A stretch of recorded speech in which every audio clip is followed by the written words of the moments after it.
प्राचीन समय की बात है। एक नगर में एक बड़ा व्यापारी रहता था। वह जहाजों में माल लदवाकर दूसरे देशों में भेजा करता था। वह जिस प्रकार अधिक धन कमाता था, उसी प्रकार जी खोलकर दान भी करता था। परंतु उसकी पत्नी अत्यंत कंजूस थी। वह किसी को एक दमड़ी भी नहीं देने देती थी। एक बार सैर जब दूसरे देश व्यापार करने गया तो पीछे से बृहस्पति देव ने साधु वेश में उसकी पत्नी से भिक्षा मांगी। व्यापारी की पत्नी बृहस्पति देव से बोली, हे साधु महाराज, मैं इस दान और पुण्य से तंग आ गई हूं। आप कोई ऐसा उपाय बताएं जिससे मेरा सारा धन नष्ट हो जाए और मैं आराम से रह सकूं। मैं ये धन लुटता हुआ नहीं देख सकती। बृहस्पति देव ने कहा, हे देवी, तुम बड़ी विचित्र हो। संतान और धन से कोई दुखी होता है। अगर अधिक धन है तो इसे शुभ कार्यों में लगाओ, कुंवारी कन्याओं का विवाह कराओ, विद्यालय और बाग बगीचों का निर्माण कराओ। ऐसे पुण्य कार्य करने से तुम्हारा लोक परलोक सार्थक हो सकता है। परंतु साधु की इन बातों से व्यापारी की पत्नी को खुशी नहीं हुई। उसने कहा, मुझे ऐसे धन की आवश्यकता नहीं है जिसे मैं दान दूं। तब बृहस्पति देव बोले, यदि तुम्हारी ऐसी इच्छा है तो तुम एक उपाय करना। 7 बृहस्पतिवार घर को गोबर से लीपना, अपने केशों को पीली मिट्टी से धोना, केशों को धोते समय स्नान करना, व्यापारी से हजामत बनाने को कहना, भोजन में मांस मदिरा खाना, कपड़े अपने घर धोना। ऐसा करने से तुम्हारा सारा धन नष्ट हो जाएगा। इतना कहकर बृहस्पति देव अंतर्ध्यान हो गए। व्यापारी की पत्नी ने बृहस्पति देव के कहे अनुसार 7 बृहस्पतिवार वैसा ही करने का निश्चय किया। केवल 3 बृहस्पतिवार बीते थे कि उसी समस्त धन संपत्ति नष्ट हो गई और वो परलोक सिधार गई। जब व्यापारी वापस आया तो उसने देखा कि उसका सब कुछ नष्ट हो चुका है। उस व्यापारी ने अपनी पुत्री को सांत्वना दी और दूसरे नगर में जाकर बस गया। वहां वो जंगल से लकड़ी काट कर लाता और शहर में बेचता। इस तरह वह अपना जीवन व्यतीत करने लगा। एक दिन उसकी पुत्री ने दही खाने की इच्छा प्रकट की, लेकिन व्यापारी के पास दही खरीदने के पैसे नहीं थे। वो अपनी पुत्री को आश्वासन देकर जंगल में लकड़ी काटने चला गया। वहां एक वृक्ष के नीचे बैठ अपनी पूर्व दशा पर विचार कर रोने लगा। उस दिन बृहस्पतिवार था। तभी वहां बृहस्पति देव साधु के रूप में सेठ के पास आए और बोले, हे मनुष्य, तू इस जंगल में किस चिंता में बैठा है? तब व्यापारी बोला, हे महाराज, आप सब कुछ जानते हैं। इतना कहकर व्यापारी अपनी कहानी सुना करो बड़ा। बृहस्पति देव बोल, देखो बेटा, तुम्हारी पत्नी ने बृहस्पति देव का अपमान किया था, इसी कारण तुम्हारा यह हाल हुआ है। लेकिन अब तुम किसी प्रकार की चिंता मत कर। तुम गुरुवार के दिन बृहस्पति देव का पाठ करो। 2 पैसे के चने और गुड़ को लेकर जल के लोटे में शक्कर डाल कर वो अमृत और प्रसाद अपने परिवार के सदस्यों और कथा सुनने वालों में बांट दो। स्वयं भी प्रसाद और चरणामृत लो, भगवान तुम्हारा अवश्य कल्याण करेंगे। साधु की बात सुनकर व्यापारी बोला, महाराज, मुझे तो इतना भी नहीं बचता कि मैं अपनी पुत्री को दही ला कर दे सकूं। इस पर साधु जी बोले, तुम लकड़ियां शहर में बेचने जाना। तुम्हें लकड़ियों के दाम पहले से चौगुने मिलेंगे, जिससे तुम्हारे सारे कार्य सिद्ध हो जाएंगे। उसने लकड़ियां काटी और शहर में बेचने के लिए चल पड़ा। उसकी लकड़ियां अच्छे दाम में बिक गई, जिससे उसने अपनी पुत्री के लिए दही लिया और गुरुवार की कथा हेतु चना गुड़ लेकर कथा की और प्रसाद बांट कर स्वयं भी खाया।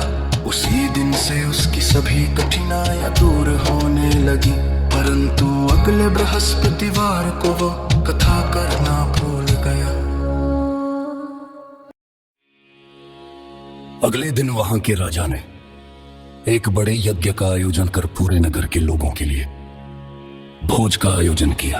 राजा की आज्ञा अनुसार पूरा नगर राजा के महल में भोज करने गया। लेकिन व्यापारी व उसकी पुत्री तनिक विलंब से पहुंचे अत उन दोनों को राजा ने महल में ले जाकर भोजन कराया। जब वे दोनों लौट कर आए तब रानी ने देखा कि उसका खूंटी पर टंगा हार गायब है। रानी को व्यापारी और उसकी पुत्री पर संदेह हुआ कि उसका हार उन दोनों ने ही चुराया है। राजा की आज्ञा से उन दोनों को कारावास की कोठरी में कैद कर दिया गया। कैद में पड़कर दोनों अत्यंत दुखी हुए। वहां उन्होंने बृहस्पति देवता का स्मरण किया।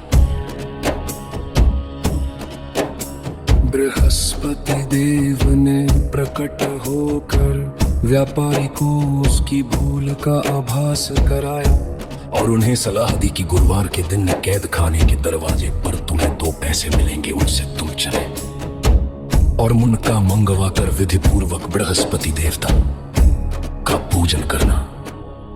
तुम्हारे सब दुख दूर हो जाएंगे।